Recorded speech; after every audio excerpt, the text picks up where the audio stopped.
Processing. A wise man once said, if you're going to be putting holes in things, you should know how to plug holes in things. Because I have a shotgun and rifle that I use for, and 22 gauge that I use for ptarmigan, moose, and black bear. You're so dumb. You are really dumb. For real. You're listening to your weekly dose of BS. Ballistically Speaking. The Ballistically Speaking Podcast.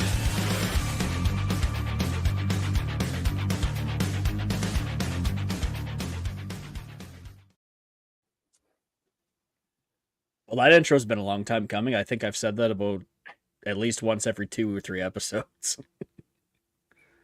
That's it's up there with one of Mike's many autistic sayings that gets highly repeated.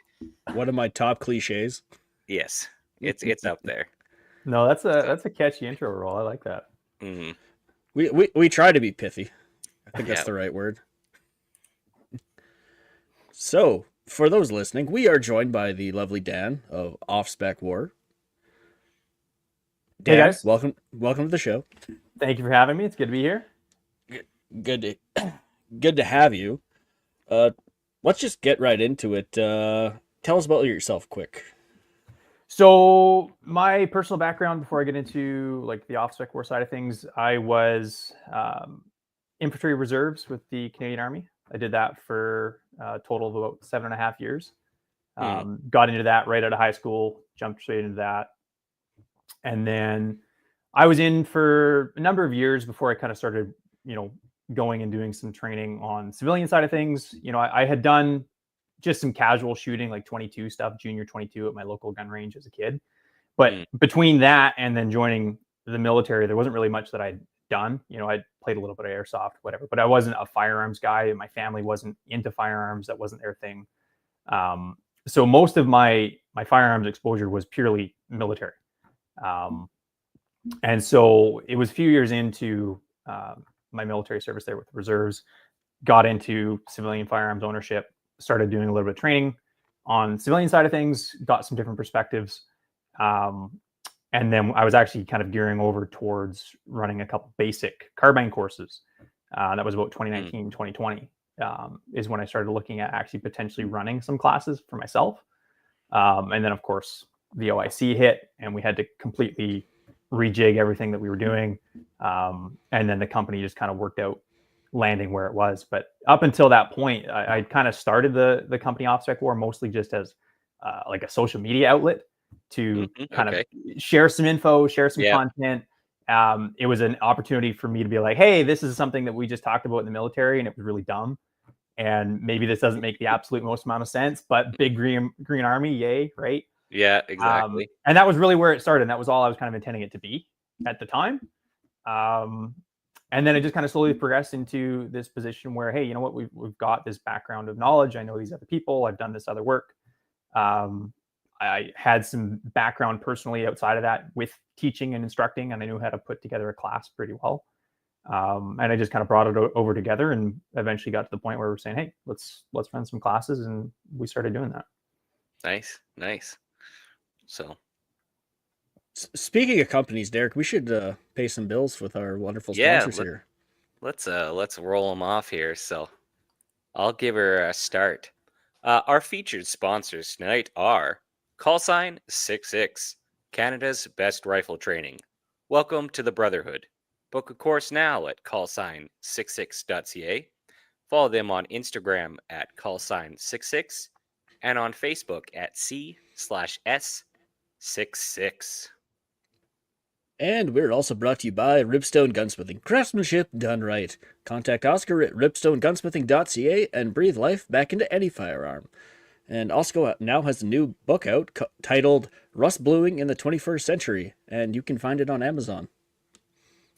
We're also brought to you by March Scopes Canada.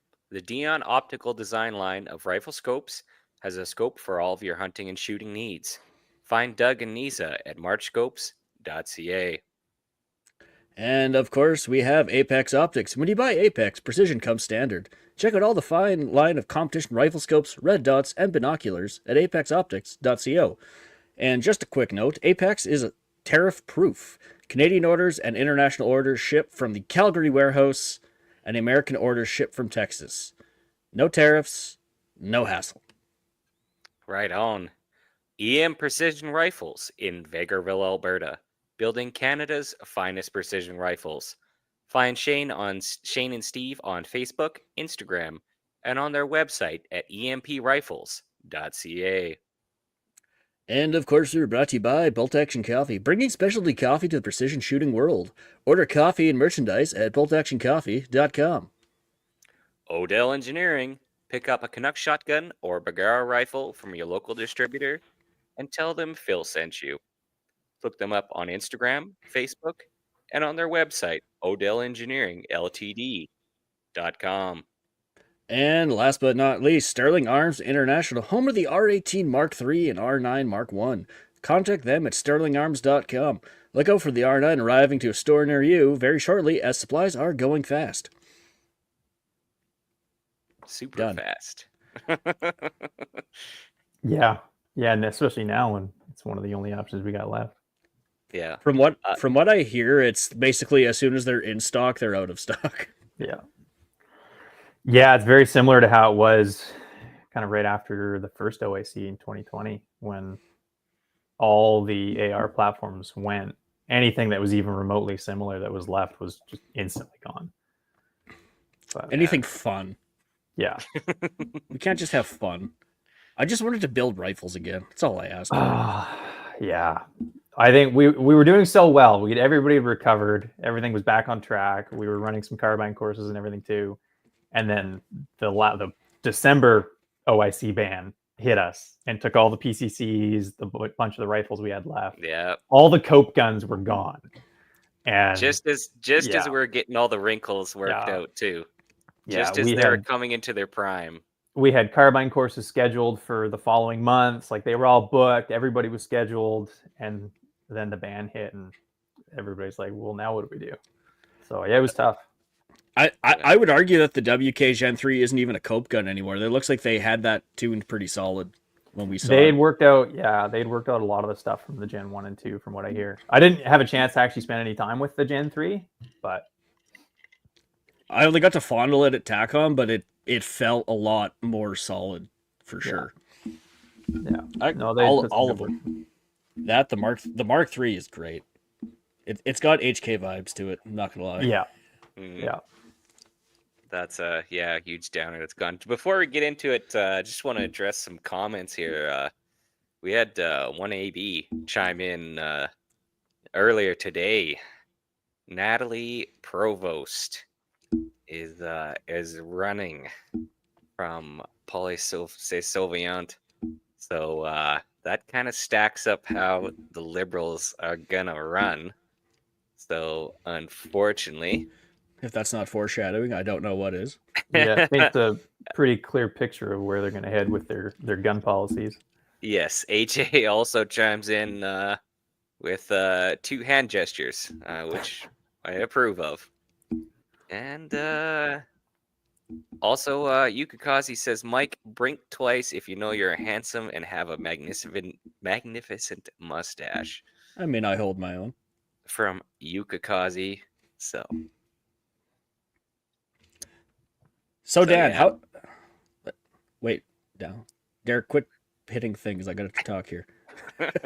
Too distracted to talk. Okay, we'll get back to it. So Dan, how do you start the idea of Offspec? Really, like even the name of the company. The name. So the name actually came originally, because it was that somewhat anonymous outlet on social media. The whole concept was it was not just going with the grain of whatever, the Kool-Aid train was and, whatever the old dinosaurs were saying in the regiment.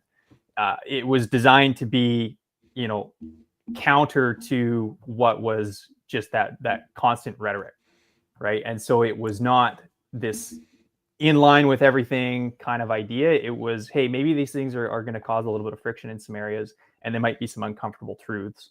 And that was really what I kind of wanted to be able to put out there for content, right? Things that were not just easy drinking swallow pills.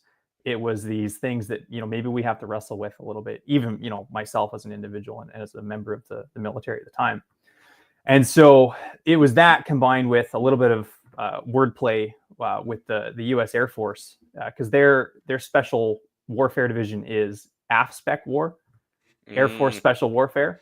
And so I went with that, and then I realized, we're not quite on brand, we're off brand, so it's Offspecwar.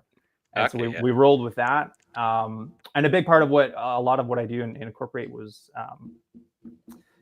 being somewhat anonymous, being a little bit of a commo nerd. I stole the encryption symbol, which is where the stylized O comes from, which is generally the cryptology symbol. So we brought that in and kind of ran with it. So nice. That was kind of where the name came together from. But yeah, as I said, it was just an opportunity to put out content without being judged as, oh, hey, you're just a whatever. What do you know about the topic? And it let the content speak for itself, and ran with that for a few years. Just really did basic stuff. Just whatever I wrote, whatever I posted, shared, the content spoke for itself. There was no backing to it. There was no, oh, you're just a whatever type of context. And it invoked a lot of really deep, meaningful conversations with some really cool people. I've got some interesting kind of online connections and relationships with some individuals at some pretty high levels of professional background and experience. And it just came purely as a result of just strip down the who and the what, and just focus on the how and the why. And it was really impactful, I think, being able to completely take away any element of ego, because there was none, right? There was no, I was this, because I wasn't anything at all, realistically speaking, right? Just really dial down, focus on the content and the knowledge. Yeah, and I could say you're one of the first to the market too, because it's somewhat niche, you could say, in Canada. Yeah, it really is.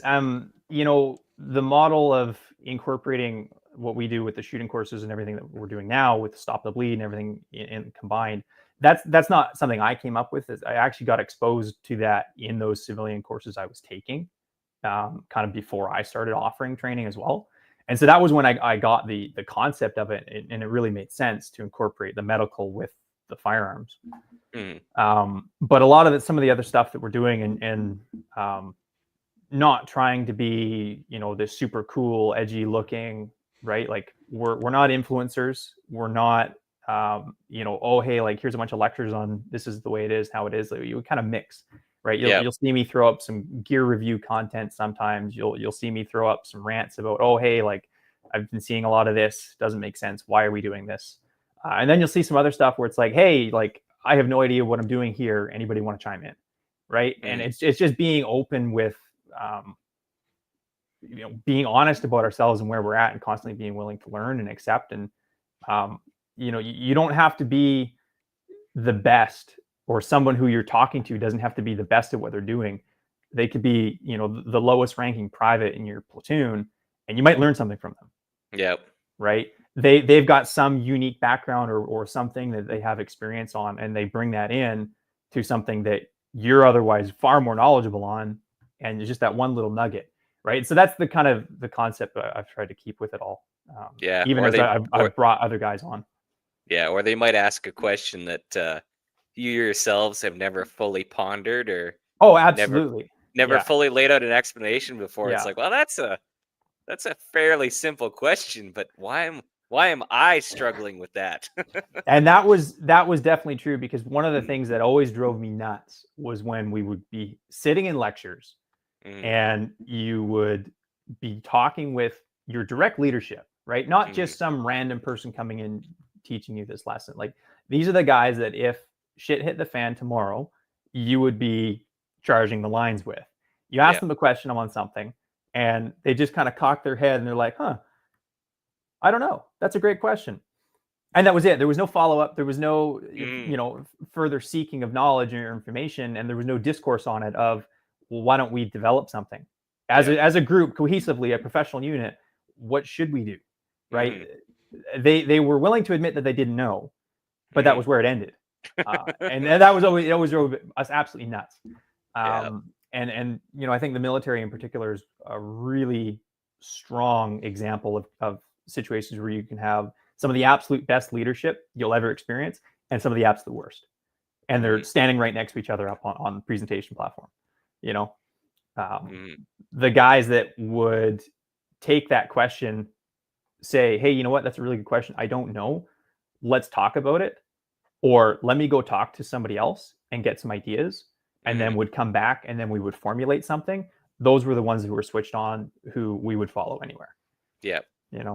Because being willing to grow yourself in that position of leadership, in that position where people are turning to you for information, you should be seeking that information to constantly grow. It's not just flowing out of you. It's should be flowing in and then out. Yeah. That's leadership. Yeah. Yeah, the person who says I know everything doesn't know everything. No. So how did you get kind of started with the first aid training and whatnot? So the first aid training, I obviously, like I mentioned, I was introduced to the whole concept through the civilian training courses that I was doing. That's where I got exposed to Stop the Bleed as an actual program. So I knew it existed. I knew it was out there. I thought it was really good, really cool. And then, unfortunately, there was an incident in one of the other regiments locally where an individual who I'd done basic training with was killed in a live fire training incident.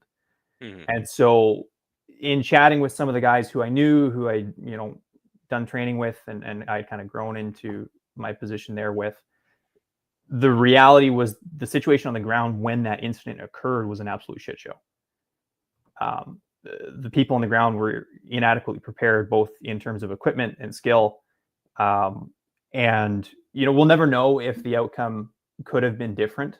Quite likely not, right? Just given the full context of what had occurred. But I realized I never myself wanted to be in a position where I was left wondering if my lack of preparedness was the cause of someone's death, right? If I had just had a little bit better equipment, if I had just spent a little bit extra time preparing my skills, if I had one different qualification, or if I had just paid attention on that one slide, I would have really genuinely felt sick. And so I realized that, hey, you know what, this is something I really want to prioritize. And so I started looking at what would be required to not only, advance my skills in medical, but then also be able to translate that to other people, teach that. I already had an idea at this point in time that I wanted to start teaching. This was right around 2020. And so I was looking to do those carbine courses already. And I suddenly really wanted to incorporate the medical as part of that. And so I got really lucky. During COVID, the military was basically looking for any which way that they could utilize us and do things and expand kind of some of the folks that they had. And they came to us with an opportunity for the infantry to get their emergency medical responder certificate. And so it was the local medic regiment who had all the qualified people. And I thought it was absolutely brilliant how they did it. They utilized the medics that had the skills and they had the credentials to instruct these classes. They brought the infantry guys in and anybody else from these other non-medic regiments and trades. We came and we did the EMR program. It was the full official Red Cross EMR program. And the military paid for it all. They covered our time, our wages, the cost of it. And we had dozens of dudes walking away with their EMR tickets at the end of this program. Yeah, it was absolutely brilliant. And they did it for, I think, a year and a half. They did 3 or 4 courses total worth of troops.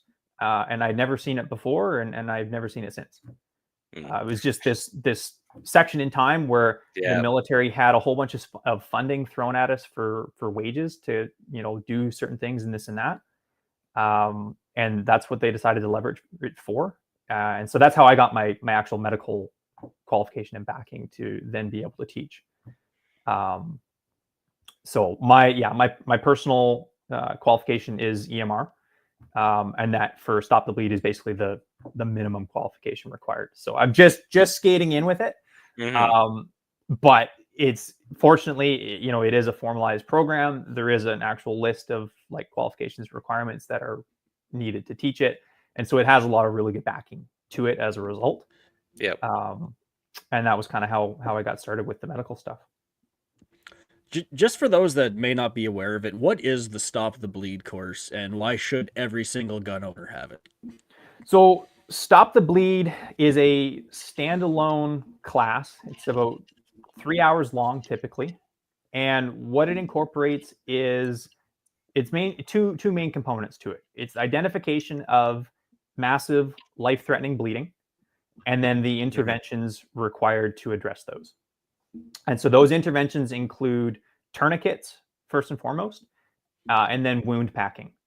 So wound packing being where you've got an open wound channel, perhaps in an area of the body like a junctional that can't utilize a tourniquet unless you have a specialty device. And you're filling that wound channel with gauze to effectively apply pressure all the way inside that wound channel down to the source. So then you can apply external pressure and secure that. That is what the Stop the Bleed curriculum is.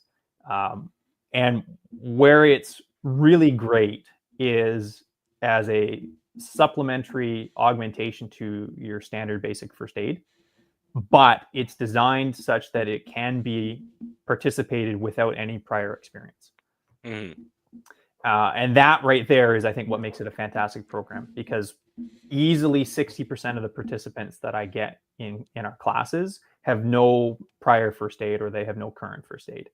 And so for them to be able to come in, attend a 3-hour class, and walk away being potentially prepared to deal with a gunshot wound, realistically, that's kind of what the bread and butter of that is just fantastic.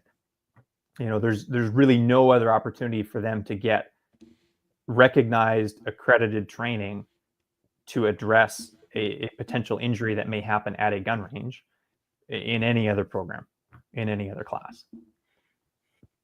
And arguably, you could use it outside of a gunshot wound. Oh, you absolutely can. I mean, that's when I run the classes and we talk about it, I say to folks, hey, this is the context that we all have in our heads is you're going to the gun range or you're going out hunting or whatever, and you're dealing with gunshot wounds. The trainers that I use, they all simulate gunshot wounds. But the reality is the most likely incident that folks are going to encounter isn't to anything to do with guns. It's going to be at home, it's going to be at work or out in public, right? Depending on what they're doing and what they're exposed to. Not that those things are more dangerous than firearms, but because our recreation is as dangerous as it is, we take so many safety precautions. It makes it one of the safer things that we do. And the complacency of everything else at work, at home, out in public, that is what leads to the danger, as well as just the amount of time that we spend there. You know, the average gun shooter might go to the range 4 times a year, right? How often do you leave your house? Hopefully every day. Unless, right? So I'll bring up a good example in personal experience is typically twice a year I'll go with my dad and his friends and we'll go cut firewood. So go up the area we go is it's about 2 hours from the nearest city hospital and at least an hour from the nearest medical facility. And if anyone's been around chainsaws long enough, something has happened, whether it's a near miss or a direct hit. Or a direct hit. And I know we had one fellow with us, and he unfortunately did nick himself just below the knee. He was a firefighter EMT, so he was quite prepared. Some of the bandages and stuff were improvised, and luckily it wasn't too bad. I think they did have an issues like keeping it. It did bleed a little bit constantly still, but they were able to manage it. But if that cut was any deeper or in the wrong place, that's and like we're not Yeah, we'll Yeah. quad in sometimes, a couple minutes in, even off the main trail, never mind off a main road. So you have to be able to respond quickly to that situation in the middle of nowhere. Yeah. So, And that ability to be self-reliant there is mhm, really important.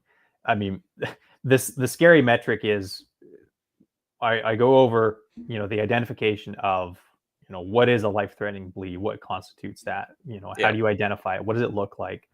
But then I also go through like the reality of what sort of a timeline do we have to work with, right? mhm, And so if this is massive bleeding, okay, we've identified that we have massive bleeding, but then where does that progress? What does that lead to, right? And I start going through the actual numbers, right? I mean, an average adult has 5 liters of blood, plus or minus, right? mhm, And then I start going through these thresholds of what's called, hypovolemic shock, right? A lack of blood, blood loss shock, mhm, right? And up to 15%, no big deal. Anybody can sweat it off, right? 15 to 30% is, considered compensated shock. And so within that bracket, the vitals are adjusting, they're compensating, your heart rate's going up, your respiratory rate's going up to follow, your blood pressure kind of declines, right? But it's adjusting and it's shifting, it's still able to function. And once you cross that 30% threshold, it's basically like a runaway freight train. And we're just 30% of the 5 liters, right? That's yeah, that's scary. it's not a lot, 1.5 liters, Yeah, right? And so then we then bring that back to other studies that have been done in the medical world, and there's some study that was utilizing sheep as a test subject, and they basically were evaluating the arterial flow through arteries of a certain size and trying to compare that back to humans. mhm, And effectively, the rough flow rate of your femoral artery, which runs alongside the inside of your femur in your thigh, that's about 350 milliliters per minute on average. mhm, So now, that's your context of a chainsaw, right? yeah, Or some potential holster incident that's right in that region. mhm, If you manage to sever that femoral artery, right? One femoral, just, even if it's not a full sever, but just a significant leak, you're dealing with, about 350 milliliters per minute of potential flow. And so we're 20 minutes away from a hospital, no big deal. Well, you're going to reach that 30% threshold in 4 minutes. That's it, yeah, mhm, right? that's And pretty quick. so when we say in the medical realm, and particularly with like, pre-hospital trauma care, Mhm, seconds count, it sounds super cliche and super cringe. Oh, seconds count. Yeah, sure. Right.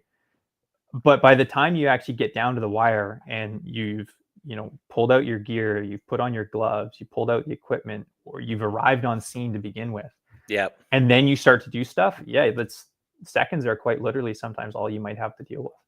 Yeah, and I'll put that in the context of back of, the incident I brought up is like obviously a guy maybe felling or bucking wood, and generally you do that at a distance from the next nearest feller Yeah. or the guy picking up wood. So even the guy might be 200-300 yards away. So by the time he even gets there to Yeah. assist, if he's the one that's capable of assisting, if you're not able to self assist, then that's a lot of time right there. Yeah. So Yeah. And I mean, that's tourniquets, you have them on you, you can mhm, utilize them, you can self-apply pretty easily. But that wound packing I talked about earlier in an area that you can't put a tourniquet on, mhm. um, I'm cool, but I'm not that cool. I'm not going to be shoving Yes, gauze inside my own hole to try and pack that. It's not even close, yeah. right? There's Your there's only also help is external buddy aid. yeah. There's a bit of a brain feedback thing that says Don't stop do doing that this. thing Yeah, that yeah. hurts you, where somebody else they can generally hopefully be able to stuff Power some through it. gauze inside Yeah, of you without experiencing pain. yeah. So And yeah, those non firearms incidents, that's the majority of what folks are going to have potentially to expose. mm, um, like I know of all the students that we get on classes and stuff, anytime somebody brings in kind of a firsthand experience that they've had, probably, 3 out of 4 times, it's nothing to do with firearms at all. It's work, it's renovations at home. We had a guy that was doing renovations on his patio using an angle grinder with a flap disc. It catches an edge, comes off, cuts right through his radial artery, right? And it just happens in an instant, right? Just doing some renovations on his patio.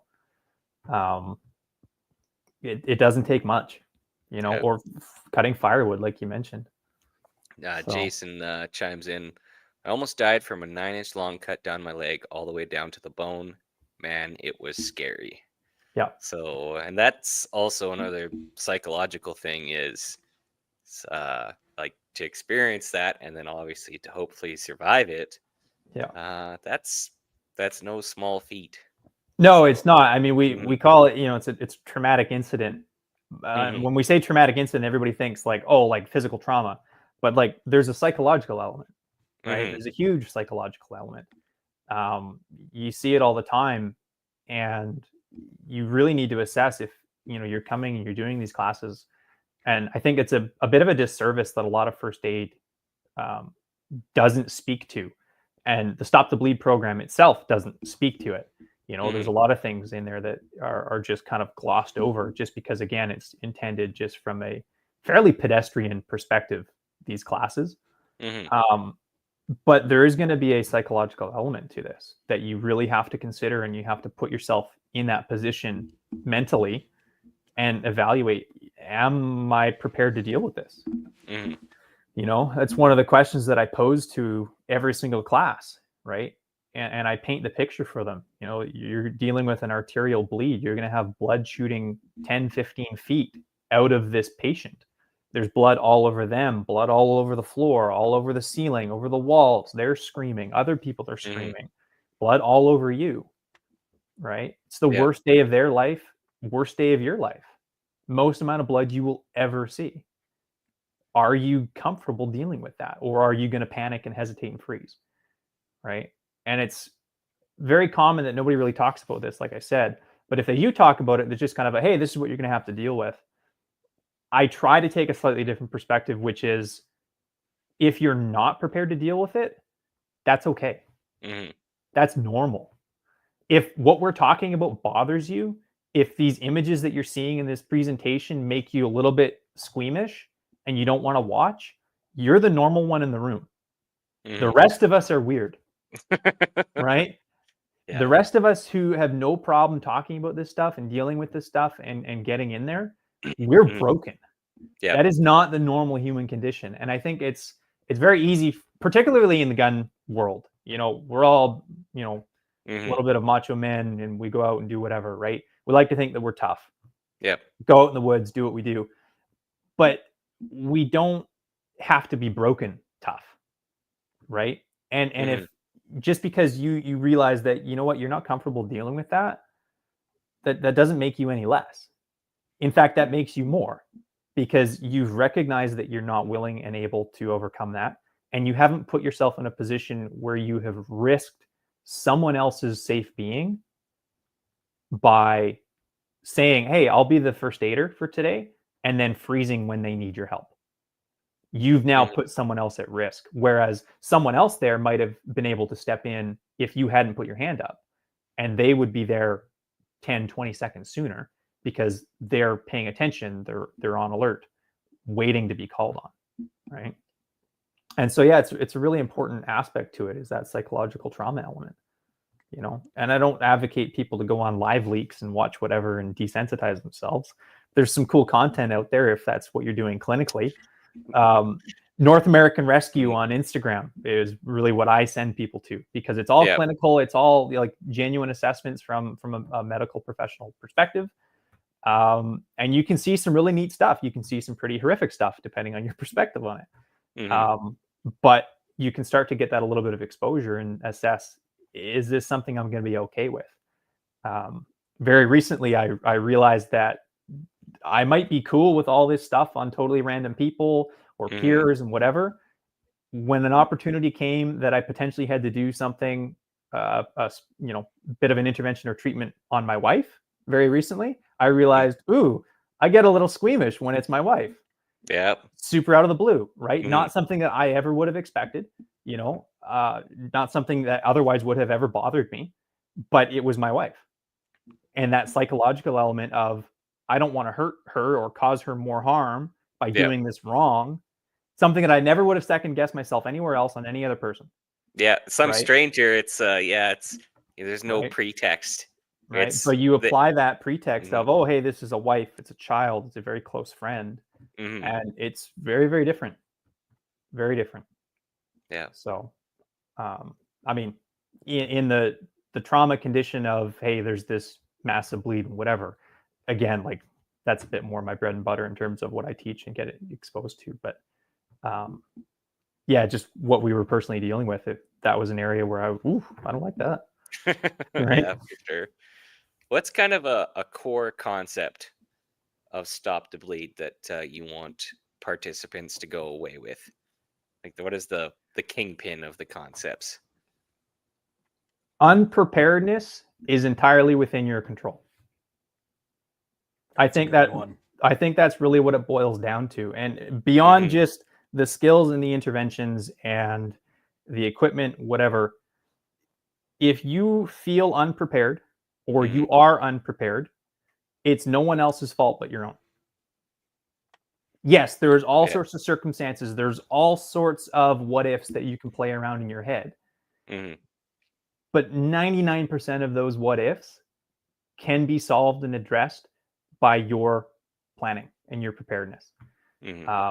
This often comes up a lot with like people asking about improvised tourniquets or like knockoff tourniquets. And I know you guys are dying to ask some stuff about that. But they always say, well, what if that's all you've got? Right? What if this is what you have to do? Will it work? Will it do this? And there's some folks that get very offended when I tell them that if they find themselves in a situation where that's all they have available, that's because they just didn't plan to be there. Right? And it is going to be inconvenient. It is a lifestyle change. It is a mentality shift of being prepared. But guess what? Seatbelts didn't used to exist, and now we all buckle up no problem. It's no different. Yeah. Right? I don't plan to get in an accident. Right? But I still actually try to avoid it at all costs. Exactly. Right? But I still put Yeah. my seatbelt on. I don't plan to get hurt. I don't plan for my wife to get hurt. But guess what? I go out of the house and I have supplies with me. Right? I make it available within general reach. And again, context depending. I don't always necessarily have it physically on my person, but assess what it is you're doing. And as I said, like I got a lot of people that get offended when they're like, oh, well, if you have a fake tourniquet, that's all you have. Is it going to work? Right? Or what if you have nothing? You have no tourniquet. What then? And I just tell them, I guess they die. Right? I guess you just die. Right? Yeah, it's going to be a bad day. Yeah. I mean, most traumatic incidents are inconvenient. Yeah, they really are. Yeah, they really, really are. Yeah, nobody wakes up in the morning, chainsaw wound, 3:00. Yeah, let's just Coffee schedule this time, one on the 4:00. Is it time? Is it games, time yet? 7:00. No. Still keep being safe, right? Yeah. Can we reschedule it to next week? Yeah. And so, yeah, that's the preparedness. It just boils down to you. I've even had chats about all like different specific products, right? Well, what about this? This is a more convenient product. I'd really like to use this instead, where it's doesn't make the cut for any number of reasons. And they're trying to argue that, well, maybe I'm going to carry it anyways because it's better than nothing. Well, sure, if that's what you really want to get into, but now you're telling me that you're willing to compromise your potential survival for minor convenience prior to, and yeah, it's something that makes a lot of people uncomfortable. They don't like it. And I try not to approach it from, a salesy perspective, which is easy to think that it might be, right? Yes. And I try to address that with folks in that, hey, like, this isn't about me making sales. I don't care where you buy from, right? In fact, I tell people at the end of our classes, if you're looking at buying a med kit from someone else and you're uncertain if it's good contents, email me and I will give you a no BS honest answer. I do not care. This is not my primary job. We do this out of passion. We don't do this to make money, right? Our Stop the Bleed classes are $70, right? We're not out here to get rich, right? You're not pulling up in a Ferrari to No. instruct that course. No, right? Yeah. And so I try to, maintain that, but I think there's always going to be a little bit of that subliminal folks are thinking, oh, he's just trying to sell us a tourniquet. Yeah. Like, well, why don't you just want to buy one to begin with? Especially the folks that are sitting down in a seat in my class, right? Usually it's people who've been dragged in by a friend or a spouse or something. Yeah. Right? Those are the ones we have the real tough conversations. But I mean, it's your life. What's an extra $20? Right? Yeah. Especially when we're talking about fake or, kind of subpar quality. What defines a subpar tourniquet? Like, what are the weak points of a bad tourniquet? Subpar tourniquet. I don't know what you guys. I don't hesitate to name names. So one of them in particular that gets thrown around a lot is what is it? The Snake Staff ETQ, something or other. I think is the name of it. Right. It's an EDC oriented tourniquet. It's not a bad product. I genuinely think that they have done their due diligence. They have put together a quality product, but it's not on the list of approved devices. And I'll talk about what that means in a minute. But it's not on the list for a reason, right? And that reason is the width, right? So all these standard tourniquets, right? They have a certain minimum width, right? 1.5, 2 inches. Yeah. Okay. These ones are designed to be for pocket carry. They've shrunk them down and made them about the size of a pistol magazine, right? And in doing so, they've reduced the width. So they've gone from that 1.5 inches down to 1 inch.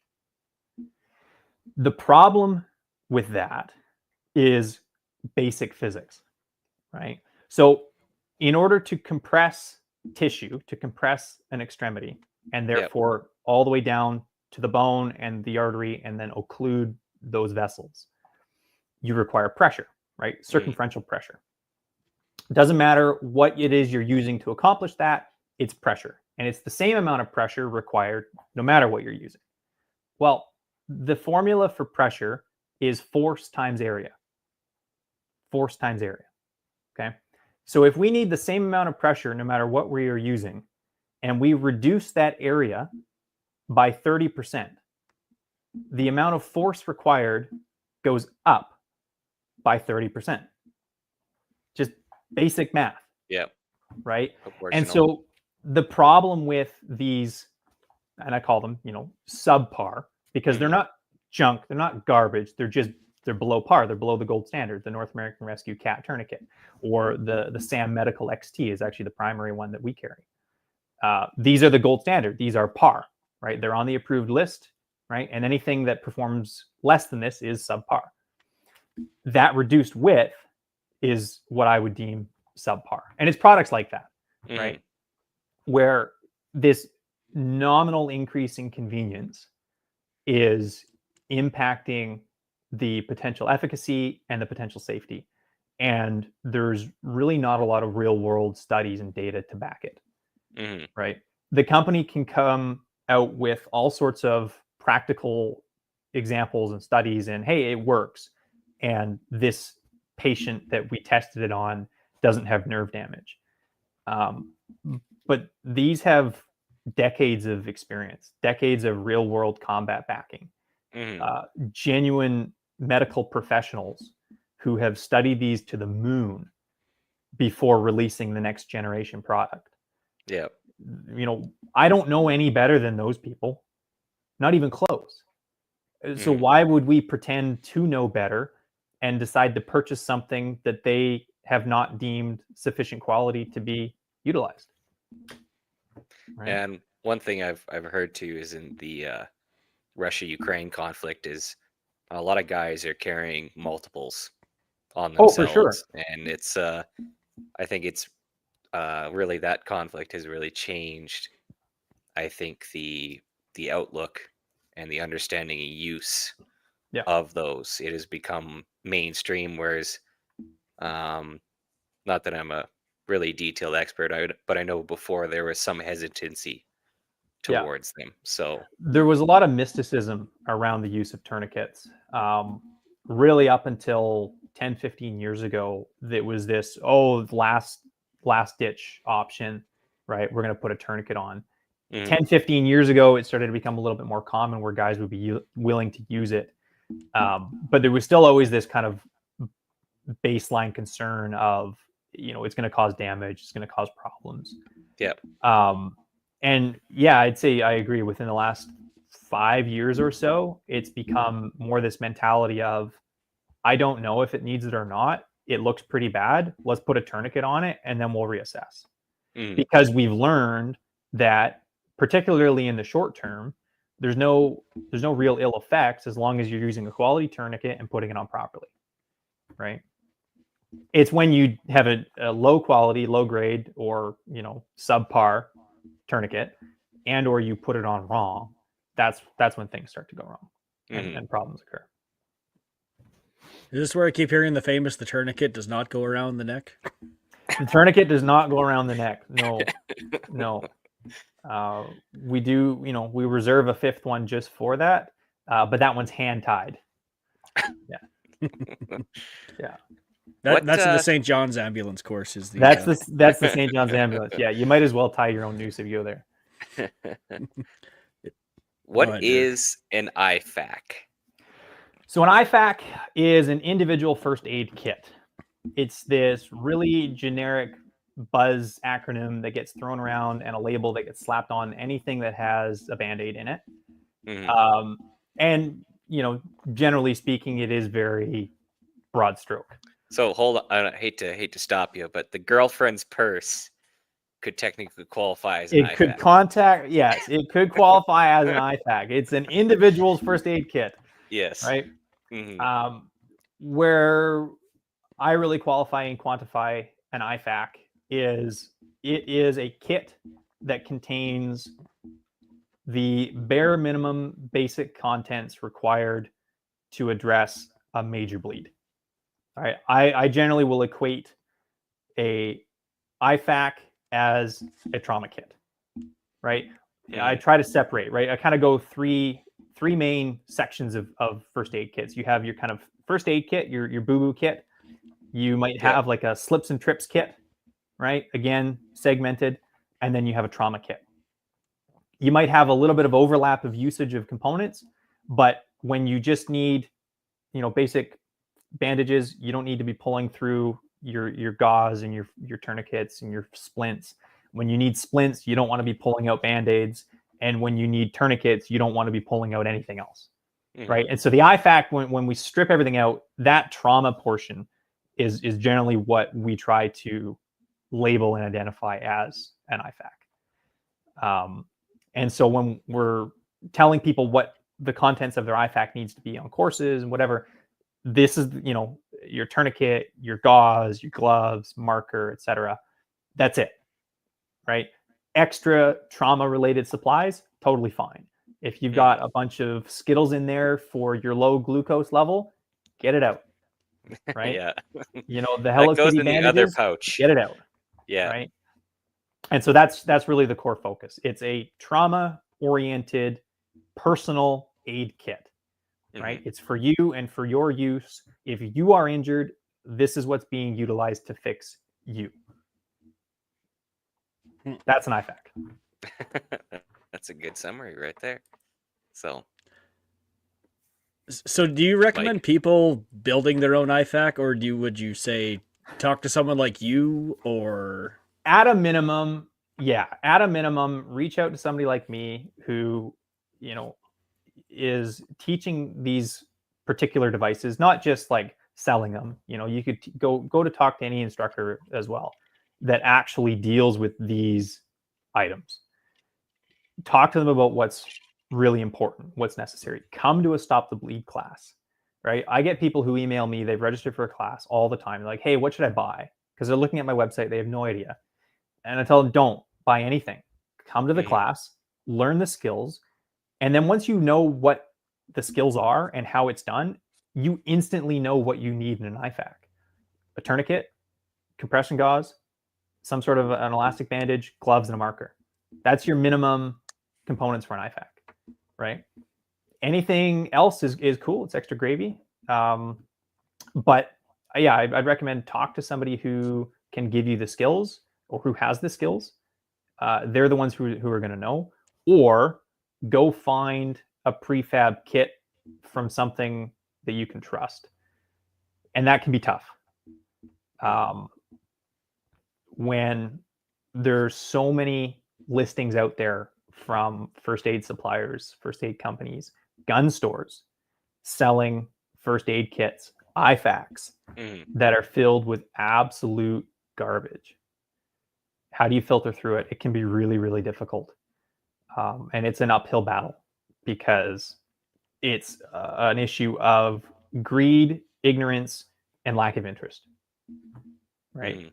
And until you tackle each of those three items, you'll never win in terms of eliminating that as an issue.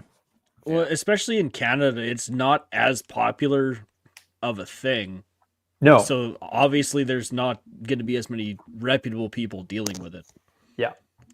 Yeah. And I mean, just as an example here, just one sec. These are the kits. So these are the kits that we use as the basis for the IFAKs. It's probably mirrored here, but it's the bleeding control kits. It's made by Sam Medical. So it's one of the companies that we're Hold on a second. a dealer for. I'll let you pull that up however you need to do that. There we go. So this is the bleeding control kit. Mm-hmm. And so this is what we constitute on our site. This is the basic IFAK because this is the bare minimum contents to treat one major bleed. And so you can kind of see, has the contents list on there, right? It's everything that I just mentioned and listed. Something like this is great because it's made by a company that's producing really good quality products. It's all in one good to go package. And you don't even have to think about it, right? You're not worried about, is this particular item good? Is this particular item bad? Yeah. Where do I get this? Where do I get that? Which version of this do I need? Which version of that, right? It's just ready to go. But there's other companies that have stuff that's very, very similar. Like CTOMS is one of the other companies that we're a dealer for. They have their pre-filled IFAKs that you go on their site and they've got a couple different versions of it. It has all the same kind of contents, right? I don't know if S&J Hardware, I don't know if Simon has a like prefab IFAK, but he has all kind of the same supplies, right? So if you've got a place like that who's a dealer for one of these companies that's local to you, or who you know, you can message, reach out to, that's who you're going to want to go to and get a source from. Yuka Kazi chimes in, Dan, what's your daily loadout look like EDC? EDC. I'm going to direct this. You can take it whatever way, but obviously you'll keep it first aid related. But if you have a favorite pocket knife, you can shout that out too. I do. So my personal EDC, it is actually a sling shoulder bag that I carry. It used to be just like a plain green one from MEC. I had that for a little while, and then my wife got sick and tired of it being, ugly, as she said. So she went out and bought me kind of this faux leather looking shoulder bag. And it's just like one of those sling shoulder bags. She bought that for me from like Winners or something. She's like, here, take this, right? She had finally accepted that this is going to be a staple item. And so inside of that, I basically have one of these basic kits. So it's not necessarily just what's in here, but that list of products. So I've got the tourniquet, the gloves, the gauze, the marker. Additionally, I carry, I actually have some here. I carry one of these. It's just a pad of hemostatic gauze. Okay. So it's not the full like Z fold type stuff that you would stuff into a hole. It's just a 4-inch pad, flat piece of gauze. Just helps with bad cuts or something like that. You can just put it directly on. Mm-hmm. That's the medical side of things. Yep. I carry a 500 mil Nalgene, just something small, convenient. My wife drinks out of it more than I do. Mm-hmm. Um, The then I've mule. got Yeah. exactly. Yeah. And when I don't have it, she's upset with me. If I didn't put the bottle in the Yes. bag, she's like, "What is this?" Hey, Right. hydration is important to health, so What else do I got in there? I've got a little sachet. So I actually use a old sunglasses soft case, and that's like my little meds pouch.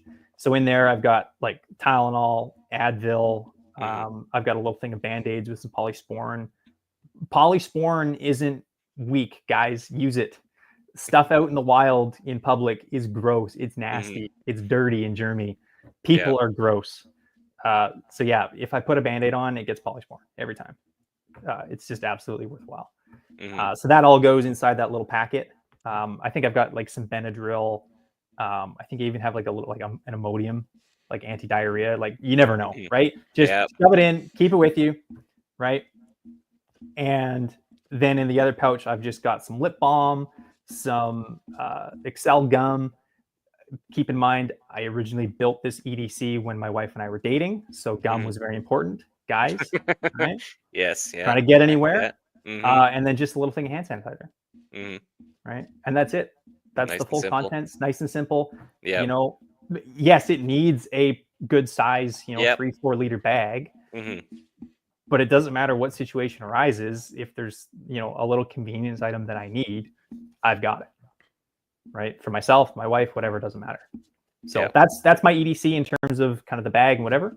The other two items that I always carry, always have on me, is just a little pen light. From Night Eyes. So it's just a single AAA battery.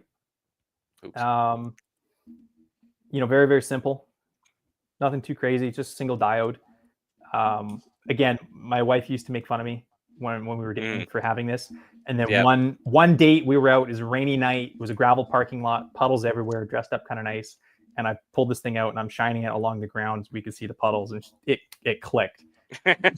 Never made fun of it since, right? Yes. So I always have that. It's gotten me out of trouble all over the world in some sketchy situations of doing some things. And then lastly is just a spring assist folder knife. So it's an SOG flash. Super simple. I've had this thing for probably 15 years now. But yeah, again, it's really great utility. It could have some other utility to it, that we won't openly say. And it's just very robust, very simple, works every time, can be opened single-handed. And that's it. That's all I need. Yeah, awesome. I agree. The vehicle. Are you just running with that pack? Do you have anything extra in your vehicle? I do. Okay. Yeah. Now we're getting down the. So I am not one of those guys that has like the overland setup and whatever. And because you're not driving a Taco around. No, with all the I accessories. don't. I don't own a Tacoma. It's a Ford. I got an F-150. It doesn't have anything on the outside. It's super stripped down, simple. But yeah, I do have some extra stuff in there. So in the center console, it's basically the sort of contents that I had in that sling bag, just like on steroids, just somewhat organized. I really need an organizer for the center console, but it's things like I've got baby wipes in there. I've got a handheld flashlight. I've got hot paws, like hand warmers. I've got earplugs. I've got a notepad. I've got some caffeine chews. I've got some throat lozenges, some loose change, a seatbelt cutter, business cards, hair ties for my wife. That's the center console. More gum, spare gum, right? Again, guys, it works, right? And then in the back underneath the seat, I've got more of like the vehicle oriented stuff. So I've got a battery pack, like a battery charger. I've got a impact gun, breaker bar, the socket sets for all that.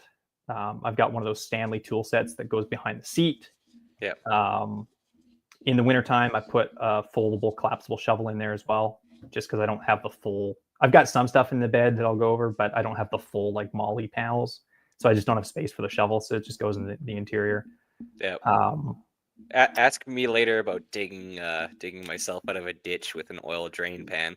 yeah, shovels are fantastic to have in winter. Yeah. And then I've got a vehicle specific aid kit as well. Mhm. So I will often still carry, depending on where I'm going, what I'm doing, I'll still carry that shoulder bag and have that secondary kit. But then I've basically got it all duplicated. It's the real basic trauma stuff in the vehicle kit. Mhm. And then I've got some things that are a little bit more accident oriented. So like I've got some splints, I've got some chem lights for signaling, I've got some Mylar blankets, that sort of stuff. And then those go in the vehicle kit. Yeah, visibility on the side of the road, Yeah. definitely important. Yeah, it's So, huge. Really huge. I've got a Visi vest that goes in there as well, right? So that can all come out as needed. Yeah. And then in the bed, right now, I've just got some like Chinesium Amazon special Molly panels. Mhm. They work. They're not great. I think there's a company like it's called Built Right or something like that down in the States. They've got some really nice ones that I want to upgrade to. Yeah. But then on those, I've got actually a couple of the surplus U.S. Marine Corps like food ration bags, the sustainment pouches. So they're nice and big and tall. So in those, on the one side, I've got the toe strap and all the shackles for that. And then the other side, I've got like ratchet straps and bungees and all that in the back. And so then that goes in the back and it keeps all that there. So that's kind of the layout that I have. Eventually, I want to get like the full Molly panels on the inside and the front of the bulkhead and the bed. And so then like that shovel, the breaker bar, all that stuff will go around that. But they're pricey. Very pricey. Yes. So it's one of those things that it's hard to justify to the wife. I gotta bring this comment up because it's too good not to. Payne Hamburger chimes in. My EDC is wallet, cell phone, keys, and gas station boner pills. I like that. That's good. That last little. If you carry those like packs of gum, every other one you can just like pre-punch out the gum and then drop the Viagra in there in its place and just like tape over it. So it's like gum Viagra, pop them, and then you're it's the gun guy speedball, right? Exactly. You're good to go. Yeah.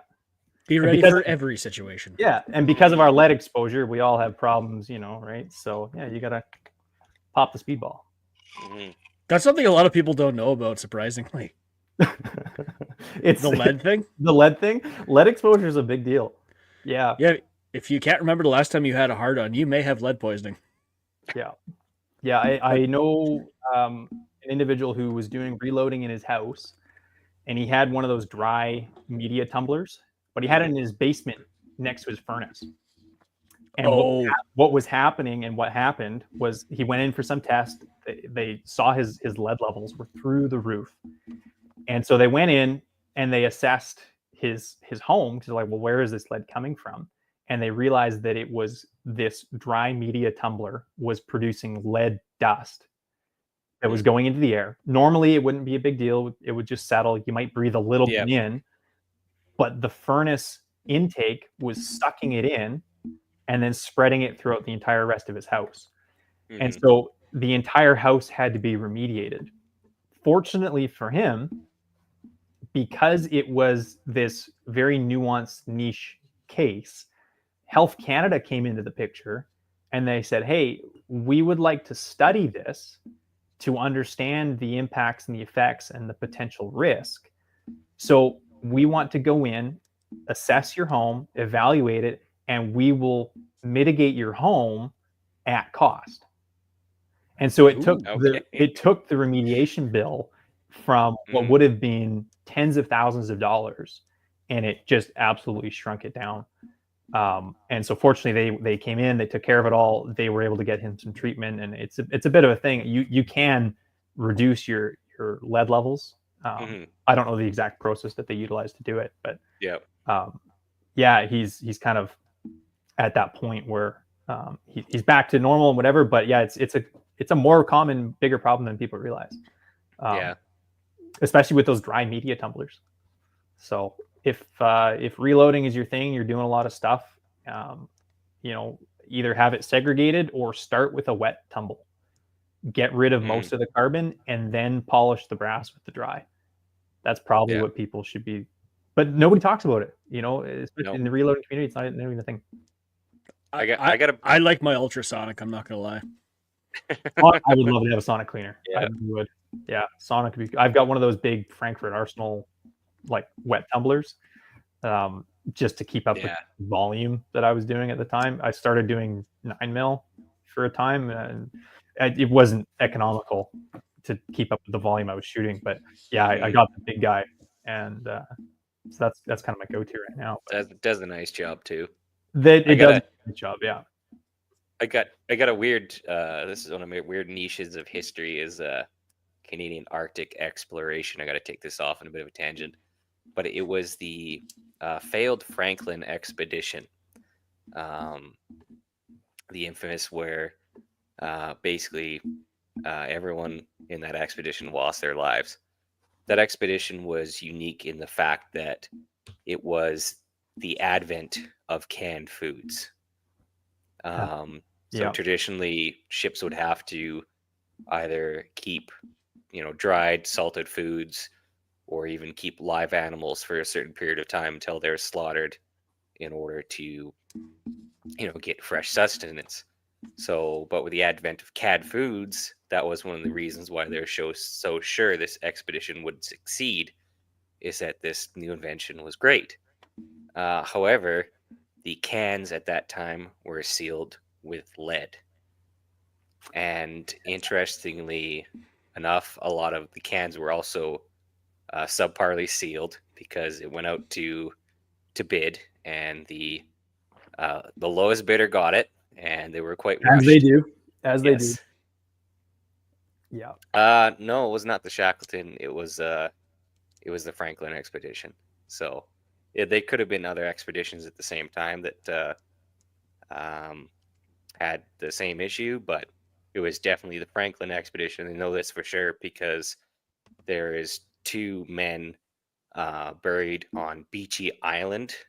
John Torrington is one of them. So essentially, these men died early on in the expedition, and they were set in at Beachy Island. So they actually took the time, and they had to thaw the ground, and they dug 6-foot graves into the permafrost by thawing the ground and burying them. But interestingly enough, because of the cold, effectively, they were frozen in time. Because essentially, as soon as they were buried and they started coming back up, they froze. Yeah. And they remained frozen for essentially 150 years. They were exhumed twice, once in the 60s and once, I think, the late 80s. And at that time, they did some testing and they checked, and the lead levels on these fellows were quite high. Another interesting fact is that the canned goods were preferred by the officers due to their taste. So unfortunately, the officers were the first ones to succumb to the effects of lead poisoning, and also they didn't understand scurvy at the time, and so the leading class, unfortunately, was some of the first to succumb in a very long and painful expedition that ultimately ended the fates of very many. So, sorry, tangent over, but yeah. Derek, we get you spent time in the Arctic. I have multiple books on Arctic exploration. Lead is a pretty serious risk, but so. Just wash your hands, guys. Just wash your hands. Exactly. That's really all it is. Yeah. When in doubt, go to the basics. All employees must wash hands before returning to work. Yes. Yep. So with the training, let's jumping back to that. Has it gained in popularity over the last couple of years, or have you seen since COVID, or is there like an inflection point when, like, say, Lucas Botkin and Garantham got real popular? Or it's hard to say. I mean, because there's kind of two parts to the answer. With first being, like, when I first started to attend civilian training courses, and then kind of comparatively my own company and my own courses, it's for my own courses, it's hard to tell how much is gaining popularity overall and just the fact that people now know we exist, right? Mm. How do you balance the two off? Who knows? I think there is drastically a growth in the community, and people are becoming far more hungry to learn how to be proficient in their recreation. But I think it's been reasonably popular all the way through. You just had to be able to tap into that segment of the community.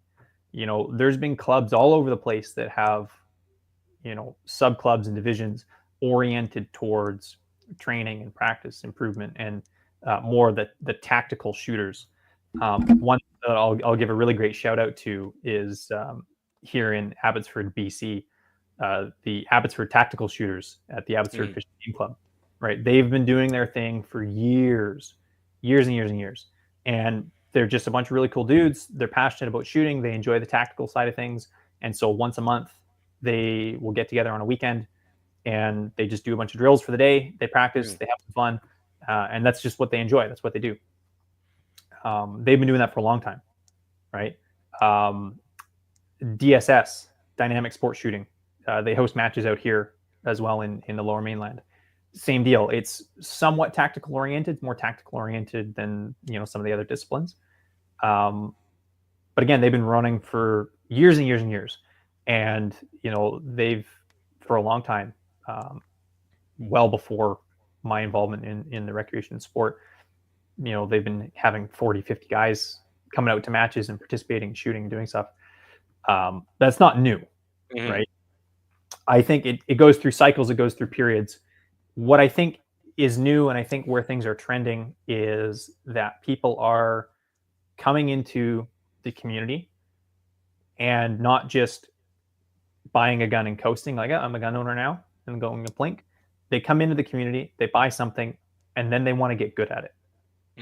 I think that's new, right? Where so commonly people are putting their hands up saying, hey, I just bought a gun in the last year. I've done no training. I have no idea what I'm doing. I've been to the range a few times. I've been exposed to guns my whole life, but I want to come get training. Conversely, the opposite is also true, where we have a lot of students coming to our classes that have owned guns for 20 years, never taken training. And suddenly they're coming in and saying, you know what? I want to improve my skills. I don't want to just be mediocre. I actually want to get better and improve what I'm doing and enjoy it. Right. And everybody has their own reasons, their own motivations for coming and doing it. But the interest, I think, is absolutely increasing, particularly as the community continues to grow.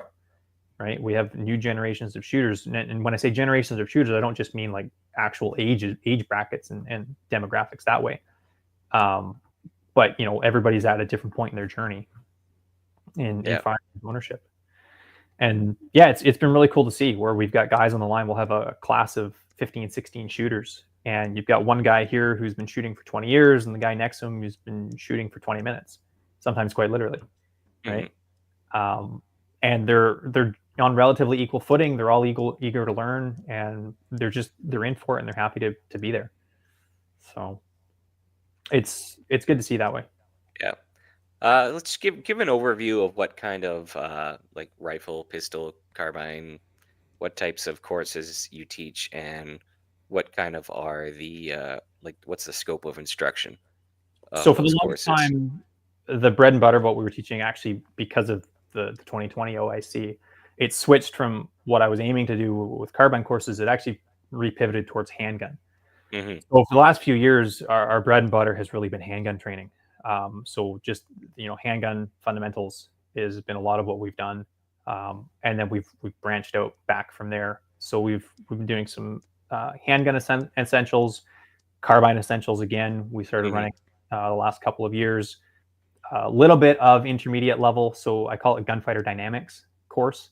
And so we were doing multi-gun, so 2-gun rifle pistol, working between the two platforms, and then working through more dynamic shooting, use of cover, barricades, shooting on the move, moving, then shooting, turns, that sort of stuff, different positions.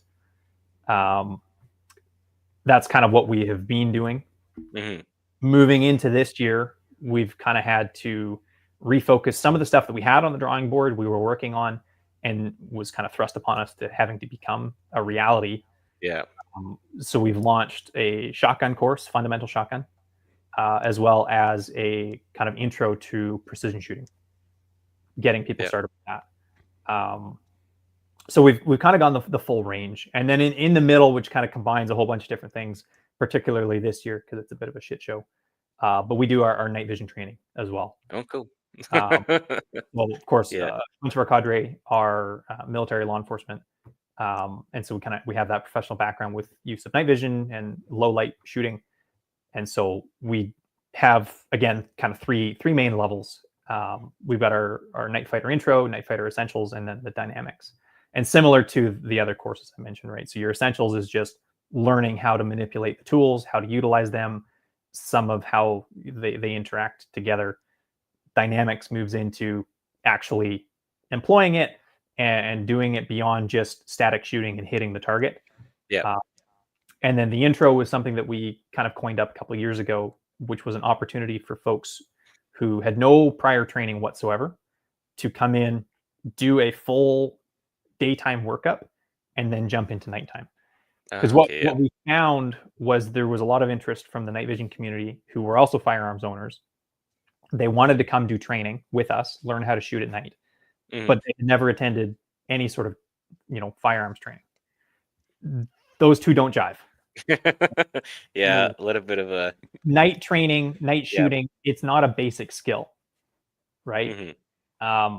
It's not a fundamental shooting skill, and so one of the prerequisites that we have for the regular classes is that you have to have taken formal firearms training during the daytime that we can point to, look at, understand, and actually vet, right? Yep. And if I need to pick up a phone and call an instructor and ask about how you were on the line, I can do that, right? So if it's some weird hairy-fairy, oh, I did that with this group over here kind of bio, it doesn't work. Sorry. You just need to have a baseline minimum of competency. Literally that, right? Yeah. We just make sure that everybody You must be this tall to ride. Right? They know how to do high ready. They know how to do low ready. They know how to draw their pistol. They're not going to do anything funky or weird, right? And so the intro, it bridges the two. It was an opportunity for folks who had never done any of that, had no idea what any sort of tactical firearms course looked like. Yep. We run them hard. We start with dry fire, live fire. Before anything else, they confirm that they're good, they're safe, they can run a weapon system online, and then they jump into the night training.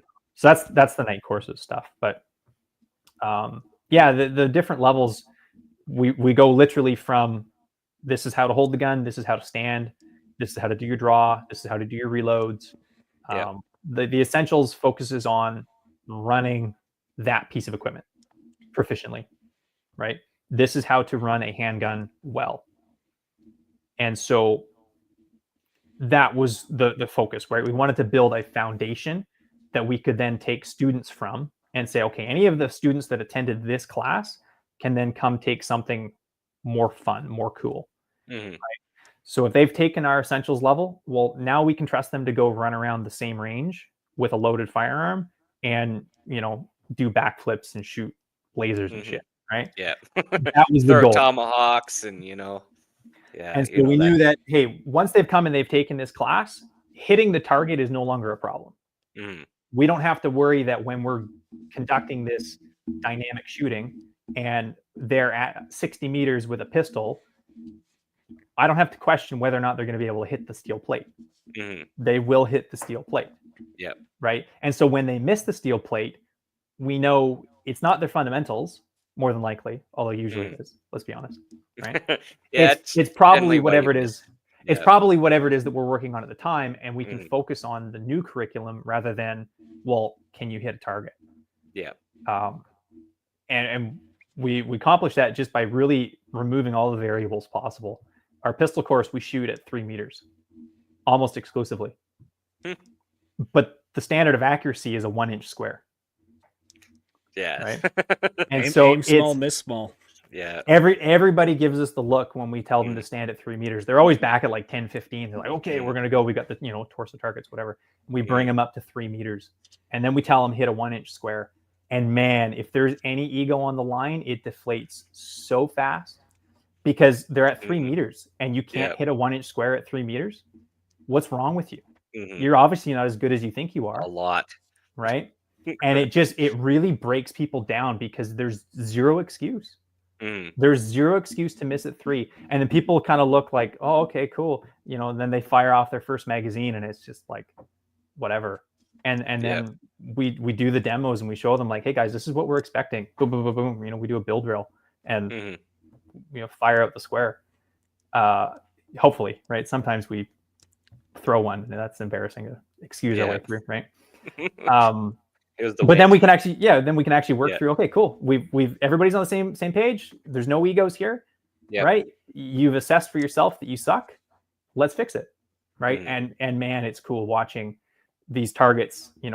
Start of Saturday go from this at 3 meters to by the end of Sunday they're stacking tacks. Yeah. And so we start there and we work all the way through. We don't. This year is the first year that we're working on something a little bit different. And we're actually doing a little bit of a team shooting environment. Okay. It's one of those things we have purposefully avoided team tactics or any sort of tactics. Yeah. Just the political environment that we're in, it really is open to having policies added, changed, whatever. And we avoided it for the longest time just to try and keep things open as we could, right? Yeah. Ensure that we had all the opportunities available. Night shooting was already kind of flirting the line where the CFOs don't really like it, but we operate within the rules that they've set and they can't complain. Yeah, exactly. Right? We follow their guidelines. We follow within the boundaries. And as long as we do that, we can keep doing what we're doing. And so this year we've added actually at the end of our curriculum progression. So we do the essentials, the dynamics, and then we have some team stuff.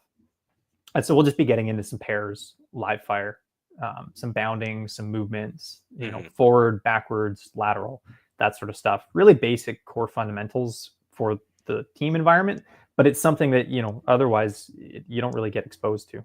No. So no. Yeah, not unless you're military or I don't even know with law enforcement would even really cover that anyways. So not a whole lot. No, not a whole. They do a little bit with some elements of it.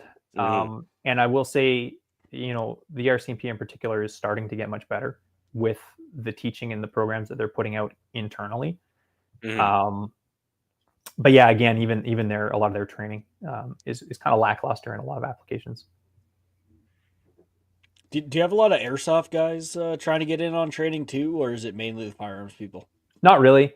It's funny you say that. I'm actually, I might catch some flack from this if any of them actually happen to watch it, but I'm actually kind of pseudo involved with a bit of an airsoft club up in the Okanagan. I sit on the board for one of the ranges up there, and so I'm very familiar with the airsoft club that actually shares the property with the range, and I'm constantly trying to recruit guys and get them to come over. I've had a few come and do stuff in the past, and credit to them. But yeah, for the most part, some of them own guns and they have real firearms, but they like to get out and shoot and kind of do their thing. We did recently have an airsofter come over, wanted to do some night training, and we're like, hey, you got to do some pre-workup.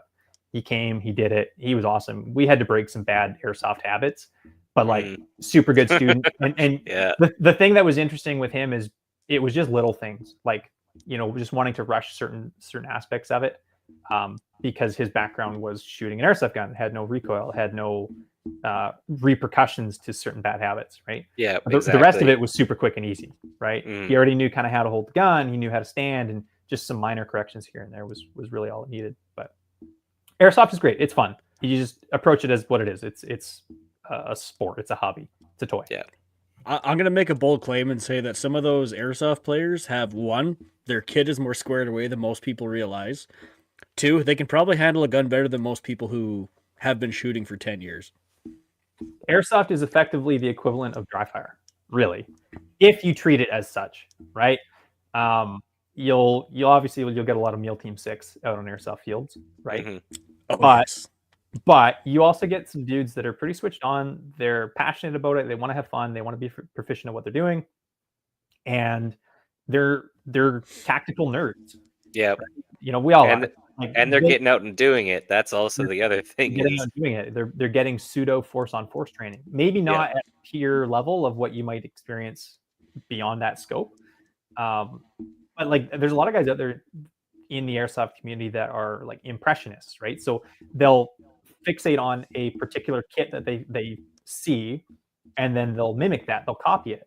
Well, if that's a switched on individual that they've copied from, or unit or whatever, the kit that they end up with is probably pretty good. Yep. Right? The positioning, the setup, whatever. Where that becomes a challenge is when they copy something without understanding the why. We get a lot of people who come onto courses with this whole assortment of kit and caboodle, and they've got pouches in places that just make zero sense. Or they've got things situated for applications completely outside of the context of what they are doing, right? You know, they'll come with back panels on their plate carriers and stuff, and they've never done any team dynamic shooting in their life. Why do you have a back panel for flashbangs when you don't own flashbangs and you don't do CQB? Why? It looks cool, but it's always empty. And you don't have 3 joints in your arm to reach around and effectively pull it out either. And it's just it's stuff like that where it's like they've just gone a little too far down the rabbit hole without a flashlight. Right? There's nothing wrong with that side of the rabbit hole, but there was a junction here that you decided to go a certain direction on because you didn't understand what that actually meant. And we try to, as part of our stuff, beyond just the shooting, we try and help them with that too.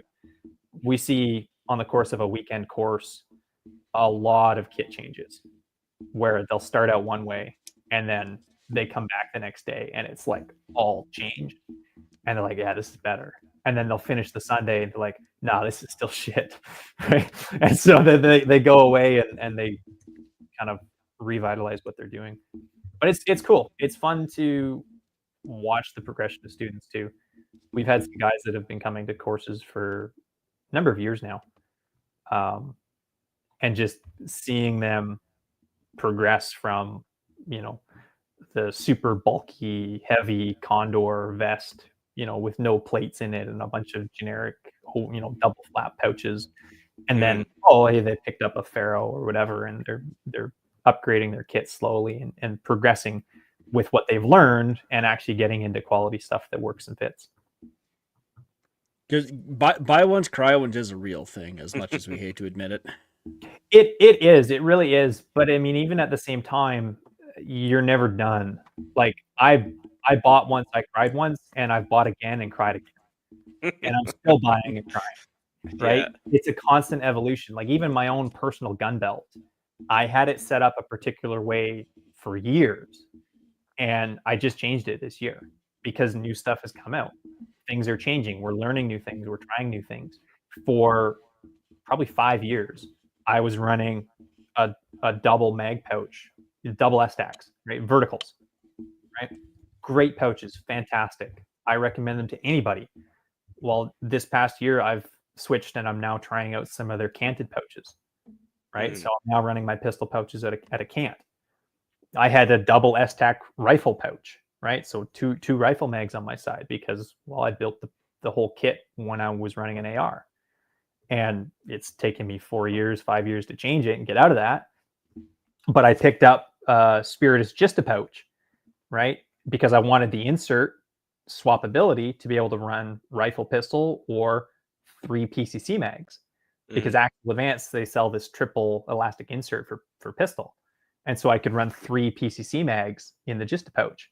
Plus, then I can run on the inside of the Gista, I can run chem lights, I can run a flashlight, I can run a shot timer, I can run a stapler, all that stuff for instructing, right?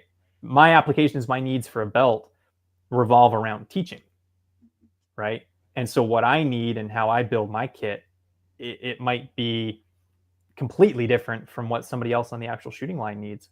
And it's very difficult for folks coming and saying, oh, hey, like that's a really switched on shooter. That's cool stuff, cool kit. Don't copy somebody else's kit just because they're a good shooter and they know what they're doing. The way I've built my kit is for a very specific application, which is teaching. Mhm. Right? I may or may not build this kit the same way if I was building it to do. Right? Yep. When I was a student, predominantly, I had my rig very different. Right? I Yep. didn't have the need for the additional admin type storage of Agista because that was just extra bulk and junk that I didn't need. Right? I didn't need to have 5 extra chem lights because inevitably half the line is going to lose their chem lights over the course of a night course. Right? I didn't need to have all this extra stuff. Right? But it evolves and it changes. And yeah, modularity is huge too. Like I mentioned, those inserts on that Agista pouch are actually pretty cool. I bought it right before story of our lives, right? Yes. Bought those Timing. inserts for the PCCs and didn't even have a chance to take it out before it was banned. But yeah, you could have run 3 PCC mags, but Mhm. swapped it out. Now it's rifle pistol. Shout out to the Sterling Arms R9. Yeah.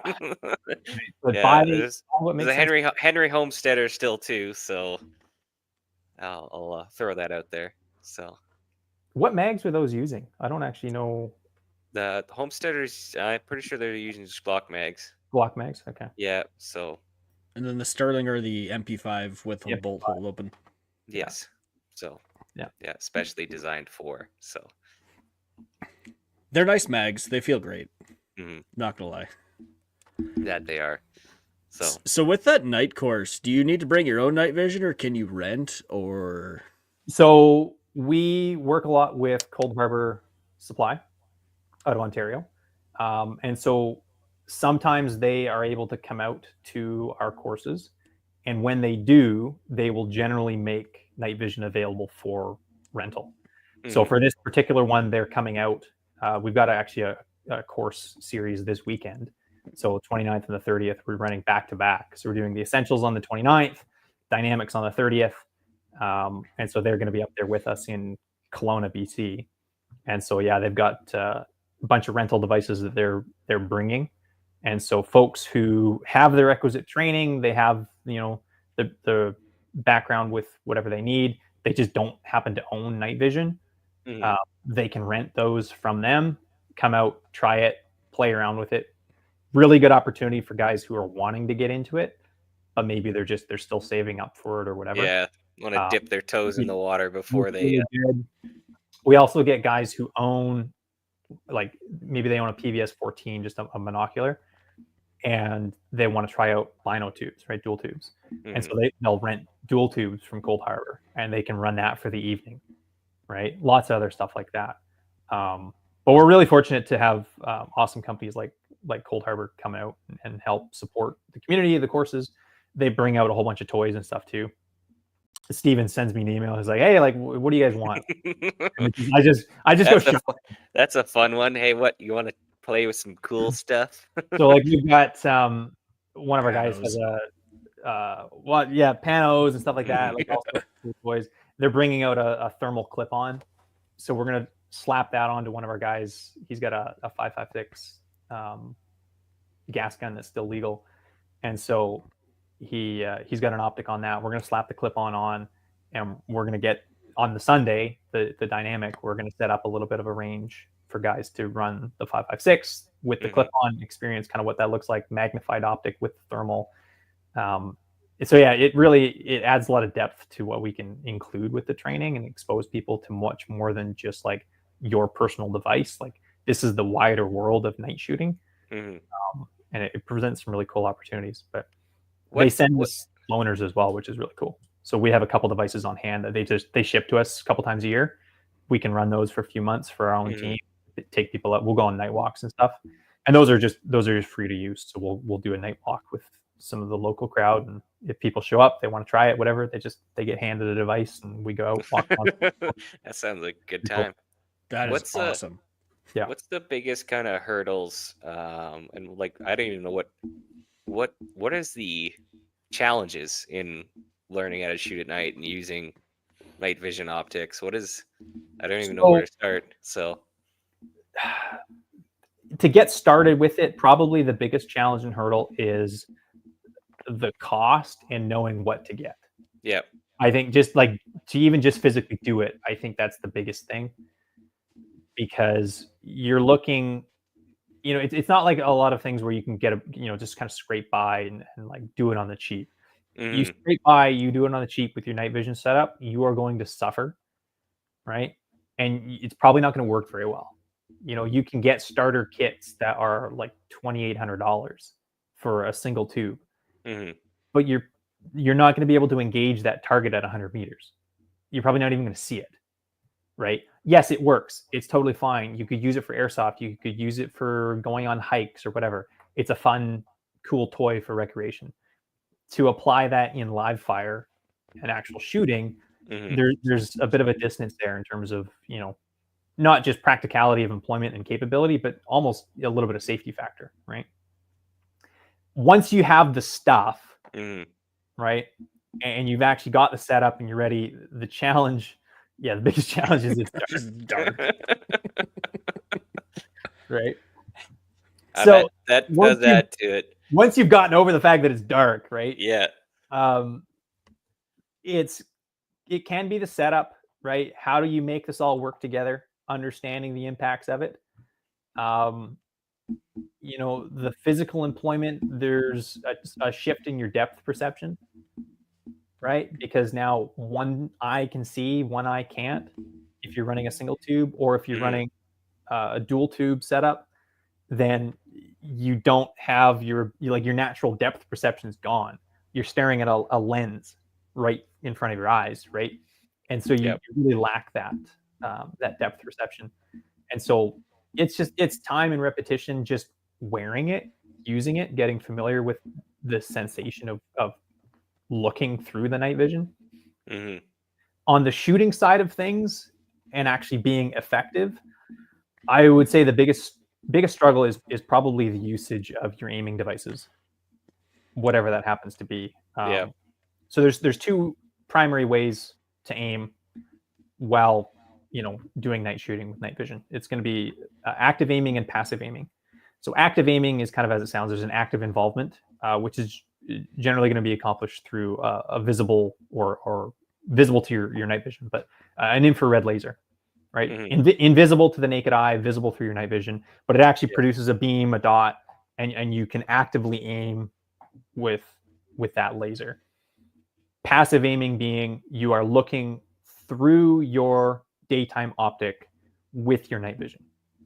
Mhm. So your holographic sights like your EOTechs or your red dots are really going to be what you're utilizing that with. Your magnified optics just really aren't. Physically, yes, you could magically get tube to line up with tube, Yep. but you think about your eye relief and your very fine window for margin of error, the odds of getting those two lined up Yeah. when your natural head position is in your eye relief, and now you add 6 inches, 8 inches in front of that, it just doesn't work. Yeah. That's why the night division device for long range rifle scopes goes in front of the Yes, scope. it goes in front of the It scope or it completely replaces it. Yes, for a reason.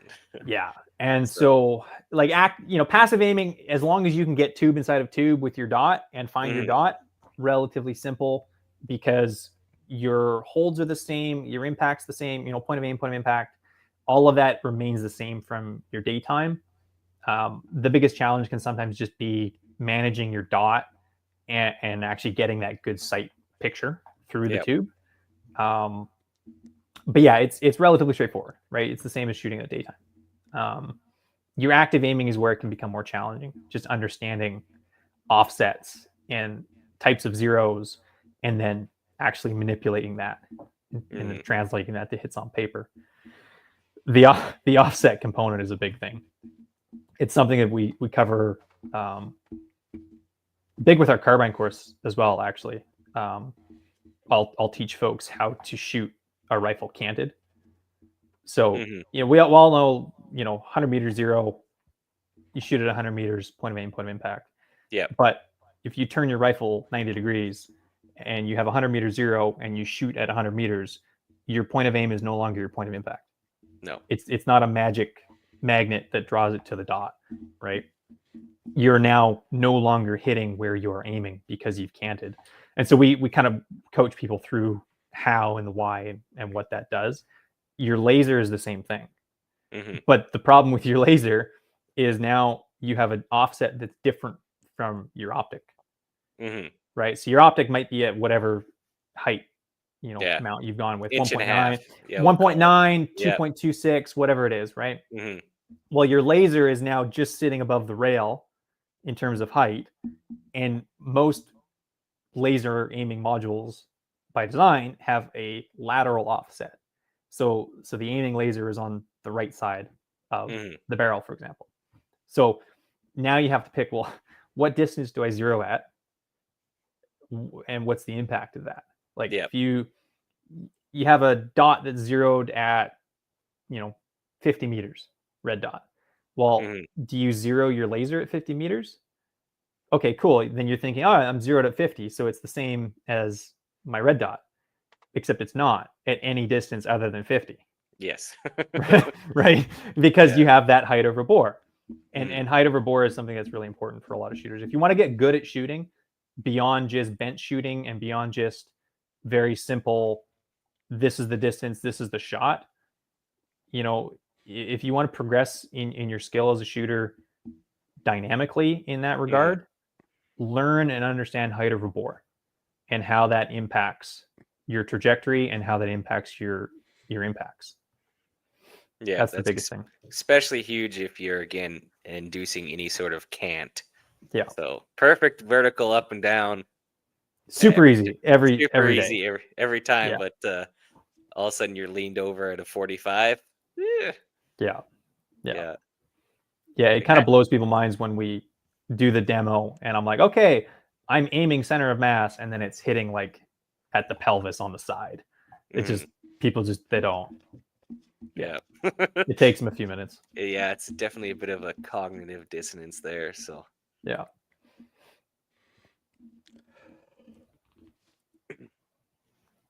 Sorry, I'm about to sneeze.